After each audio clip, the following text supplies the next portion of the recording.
The wind had a voice on the high plains, a low moan that spoke of immense, empty spaces and a cold that went deeper than bone.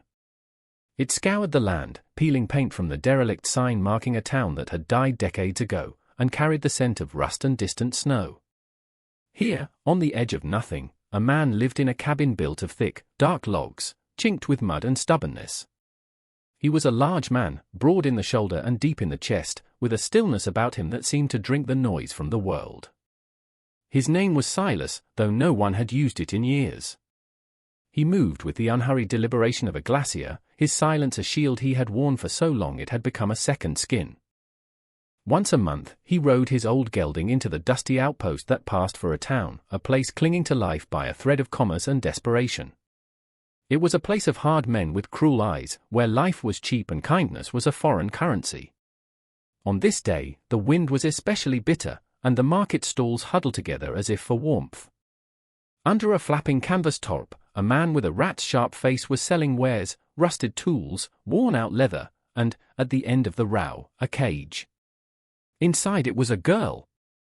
She was small, huddled into a ball, her black hair a tangled curtain hiding her face. A sign, crudely painted, read, "Worker, $10." Silas stopped. His gaze, usually fixed on the horizon, fell to the cage. He saw not a worker, not an object, but the tremor in her shoulders. He saw the way she flinched when the rat-faced man kicked the bars. The world went quiet for Silas, the wind's howl fading to a hum. He looked at the other men, their faces a mixture of crude interest and callous indifference. He felt the familiar weight of isolation, the ache of a world that had long ago deemed him other. He saw a reflection of that same otherness in the cage. He did not bargain. He did not speak. He reached into his coat, his large, calloused hand retrieving a worn leather pouch. He counted out 10 silver dollars, there clinked the only sound in the sudden hush that had fallen over the onlookers.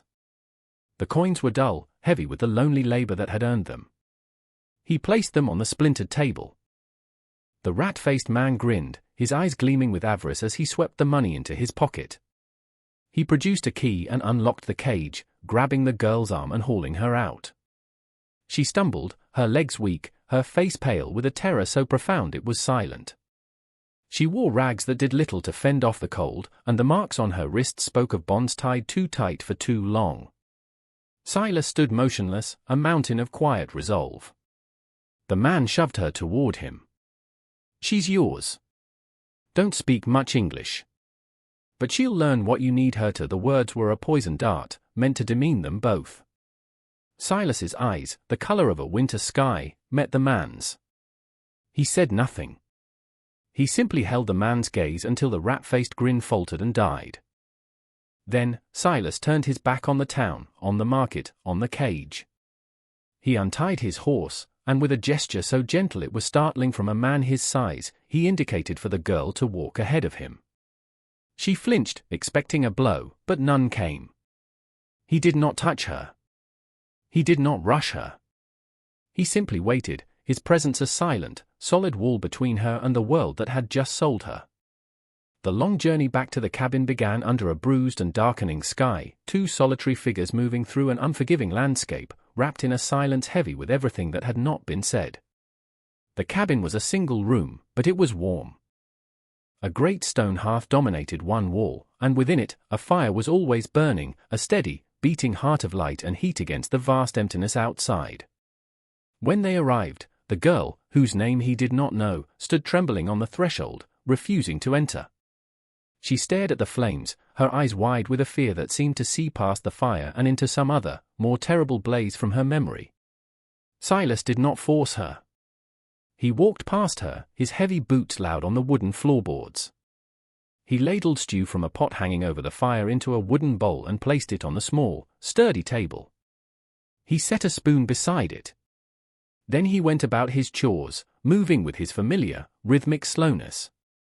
He checked the woodpile, brought in more logs, and stoked the fire until it crackled with renewed vigor. He never once looked at her, yet his every action seemed aware of her, a quiet, constant reassurance. An hour passed. The wind shrieked around the corners of the cabin, a hungry animal trying to get in. Finally, drawn by the warmth that was slowly seeping into her frozen limbs, she took a hesitant step inside. Then another. She moved like a ghost, keeping her back to the wall, her eyes tracking his every move. He paid her no mind, sitting in his worn armchair by the fire, mending a piece of tack. The silence in the room was different from the silence outside. Here, it was thick and warm, scented with wood smoke, stew, and pine. It was a gentle silence, not a cruel one. Eventually, her hunger warred with her fear, and hunger won. She crept to the table, her hand shaking so badly she could barely hold the spoon. She ate the stew quickly, furtively, as if expecting it to be snatched away. It was rich with meat and root vegetables, and it was the warmest thing she had felt in longer than she could remember. When she was finished, she set the bowl down and retreated to the farthest, darkest corner of the cabin, pulling her knees to her chest and watching him, waiting. Days bled into one another, marked only by the rising and setting of a pale, winter sun. He gave her a space of her own, a small cot in the corner with a thick wool blanket he had laid out for her. He never crossed the invisible line he had drawn around it. He would leave food on the table for her, fresh water in a pail. He spoke only when necessary, his voice a low rumble, and never to her directly. Fires low, he might murmur to himself, or, snow's coming, she remained a creature of the shadows, a silent observer of his solitary life. She learned the rhythms of his days, the pre-dawn stoking of the fire, the tending to the few animals in the lean-to, the patient work of carving or mending in the evenings. She saw that his large, rough hands were capable of immense gentleness.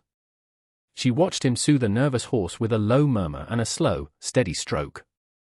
She saw him splinter a piece of wood for his carvings and toss it into the fire without a curse, simply starting again with a new piece.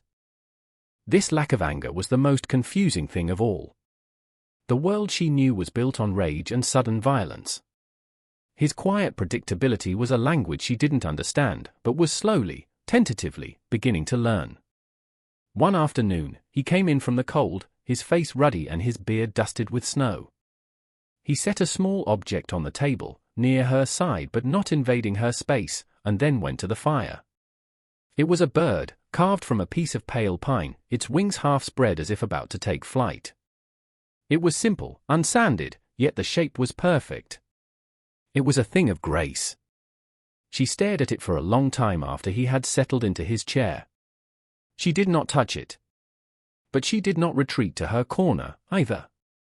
She remained at the table, her small hand resting inches from the wooden bird, the space between them charged with a fragile, unspoken meaning.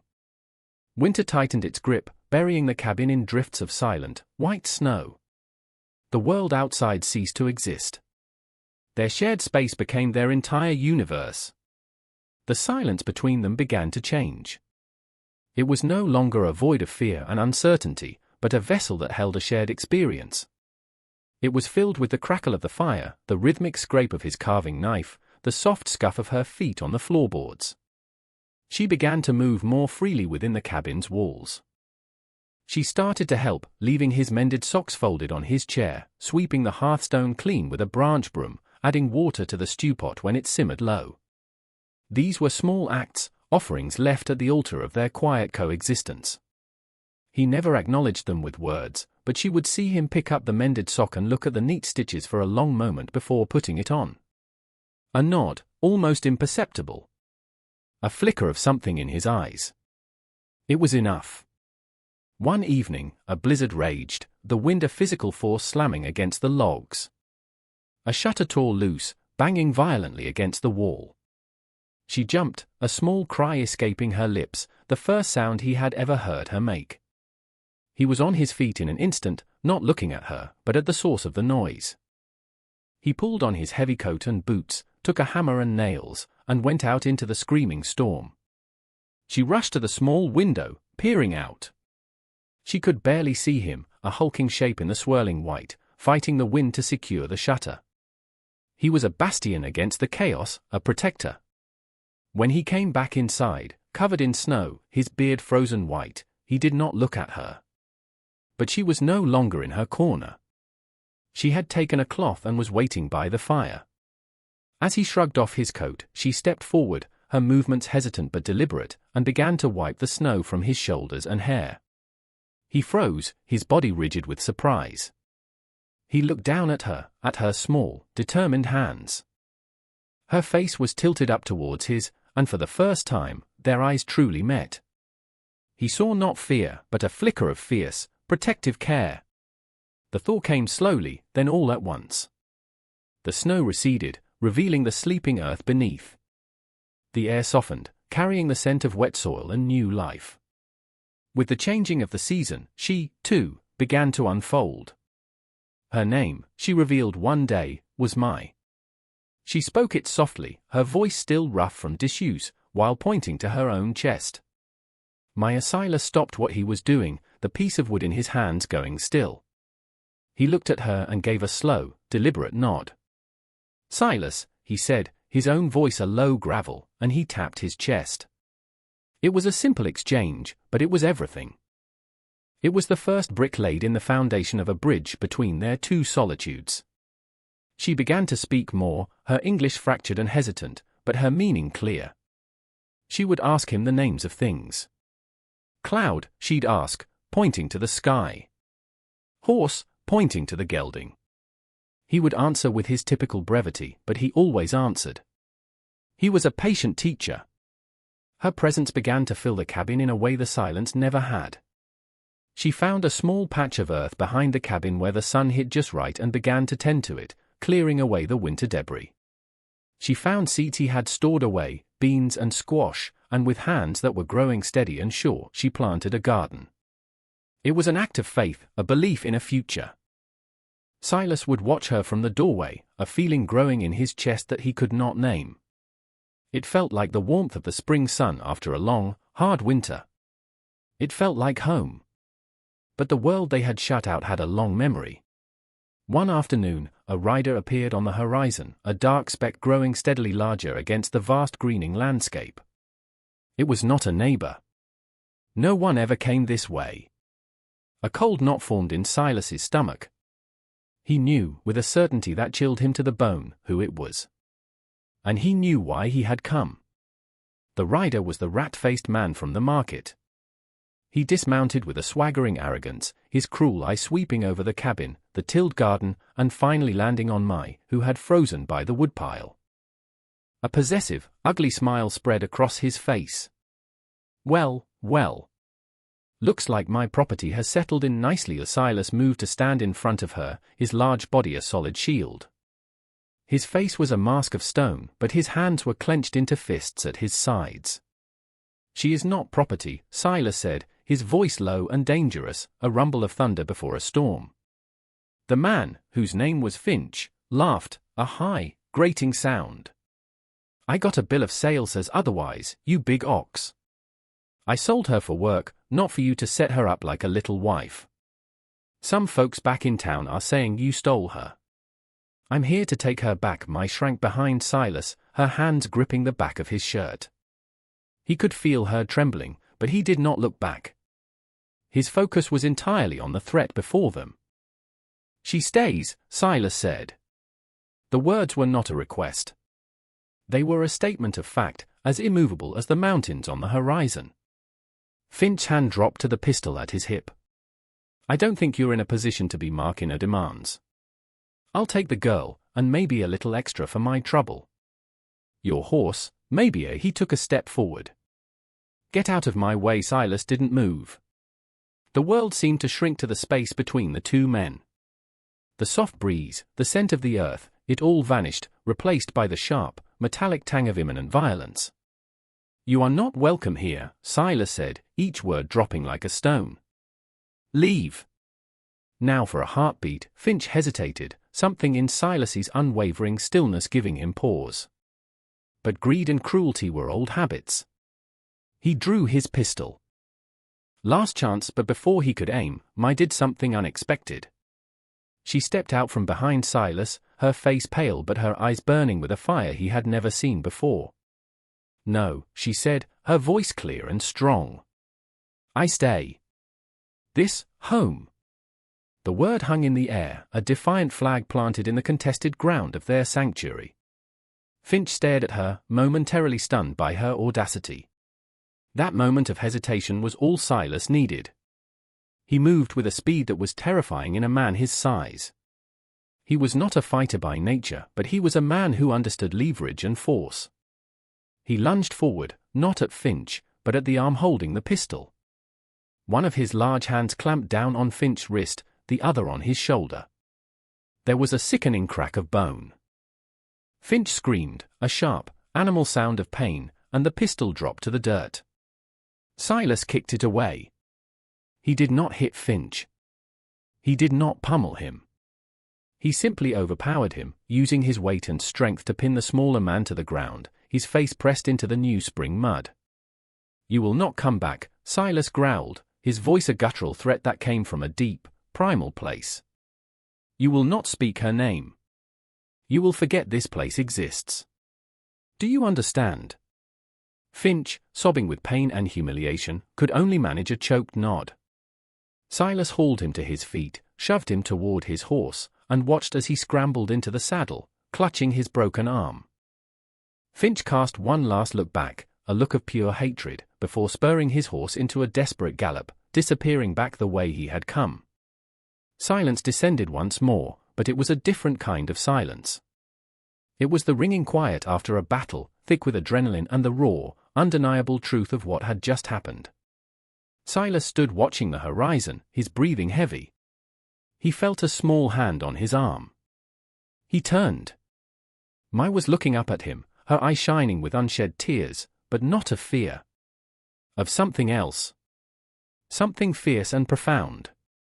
He saw the shallow cut on his cheek where a branch had whipped him during the struggle. Without a word, she led him inside. The immediate threat was gone, but its shadow lingered. The peace of their sanctuary had been shattered, a reminder that the world's ugliness could find them even here. For days, a new tension filled the cabin. They moved around each other with a heightened awareness. The confrontation had changed everything. It had forced their unspoken bond into the light, giving it a name, home. But it had also highlighted her vulnerability, and his. He could not keep her here forever, a prisoner of his protection. That was just a different kind of cage. One morning, he made a decision. It was the hardest thing he had ever done. After their quiet breakfast, he laid two things on the table. One was a leather pouch heavy with the silver dollars he had saved.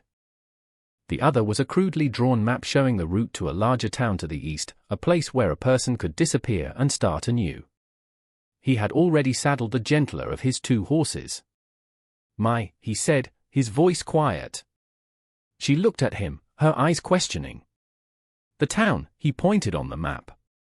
"Safe. People. You can start. Be free." He pushed the pouch of money towards her. "This is for you." He was offering her the world. He was offering her a choice, the one thing she had never had. He was offering to return to his solitude, to the aching silence he had known before her. It was the ultimate act of his quiet, profound love, to let her go. She looked at the map. She looked at the money. Then she looked at the horse waiting outside. A world of possibility lay before her. A life free from the past, free from obligation. Her eyes filled with tears, and she looked back at him, at his weathered face, at his steady, patient eyes. She saw the cost of his offer written there, the loneliness he was willing to embrace for her sake. She shook her head, a small, slow movement. She pushed the pouch of money back across the table. She slid the map to the side. Her hand, now calloused from gardening and chores, reached out and covered his. His hand was so much larger, a landscape of scars and calluses from a life of hard labor. Her hand was a small, determined bird landing upon it. "Silas," she said, her voice soft but unwavering, stripped of all its former hesitation. "Freedom is not a place. It is this." She squeezed his hand. "With you." Safe. He stared at their joined hands, a wave of emotion so powerful it threatened to break through the stone walls of his composure. He had spent a lifetime building those walls, protecting himself from a world that had never understood his gentle nature, misinterpreting his size for aggression and his silence for stupidity. He had made peace with being alone. He had never expected this. He had never expected to be seen. Mai's gaze did not waver. She saw him. Not the large, intimidating man the world saw. Not the slow-witted oxfinch had called him. She saw the man who had bought her freedom for $10, who had given her warmth and space and silence, who had carved her a bird, who had stood between her and the horrors of her past, and who was now willing to break his own heart to give her a future. "Don't send me away," she whispered, the words a plea and a promise all in one. "Let me stay. Let me be your wife." The word was not a proposition of servitude, as the world might define it. It was a word she had chosen for partnership, for permanence. It meant family. It meant building a life on this small patch of earth, together. It meant an end to loneliness for them both. A single, hot tear escaped Silas's eye and traced a path through the grime on his cheek. He turned his hand over and laced his fingers through hers. The fit was perfect. He looked at her, and in his eyes, she saw the thaw of a lifelong winter. He nodded, a slow, profound movement that sealed their fate. "Home," he said. The word was a vow. And for the first time in a very long time, the silence that filled the cabin was not empty. It was full of hope. And so they stayed, two solitary souls who had found their harbor in one another, their quiet life a testament to the fact that home is not a place you find, but a thing you build with love and patient hands. We hope this story of quiet courage and found family resonated with you. What does the word a homer mean to you? Let us know in the comments, and don't forget to like and subscribe for more stories that explore the depths of the human heart.